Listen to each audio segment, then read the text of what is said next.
हमारी सेहत के बहुत से मसाइल का ताल्लुक हमारी ग़िज़ा के साथ है। हम क्या खाते हैं और कैसे खाते हैं। इस तरक्की याफ्ता दौर में इंसान बहुत तेज़ होता जा रहा है। उसके पास खाना खाने का मुनासिब वक्त नहीं है।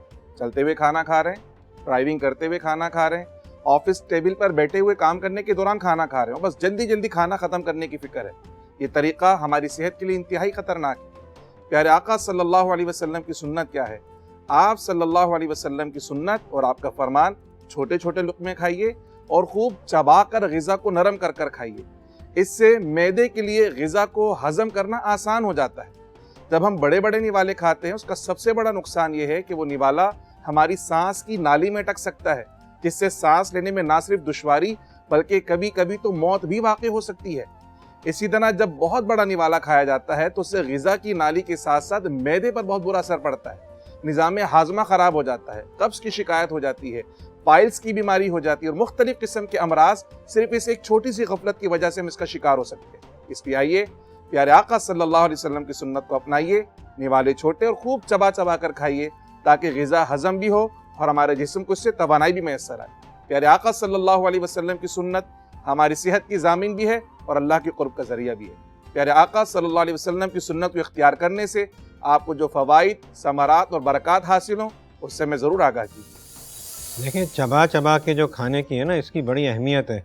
ये जब हम चबा के खाना खाते हैं, उसके पीसेस जब छोटे ब्रेक डाउन होते हैं तो जो हाजमे के एंजाइम्स होते हैं हमारे, जो इवन हमारी मुंह की जो ओरल कैविटी है वहाँ से शुरू होते हैं, तो वो हाजमे के एंजाइम्स के जब खाना मिक्स हो जाता है प्रॉपरली तो बड़े प्रॉपरली वो हज़म होता है।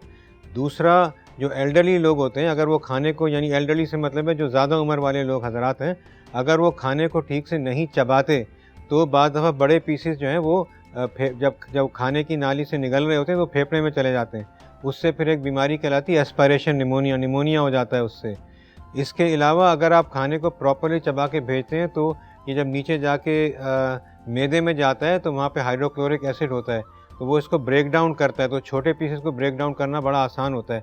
फिर ये जब बड़ी आंत में जाते हैं वहाँ से डाइजेस्टिव एंजाइम्स इसमें मिलते हैं, तो उससे खाने की जो एब्जॉर्प्शन है, यानी खाना जो जाने के बाद एब्जॉर्ब होता है हमारे और ब्लड में हो जाता है, उस पर भी बड़े फ़ायदे हैं।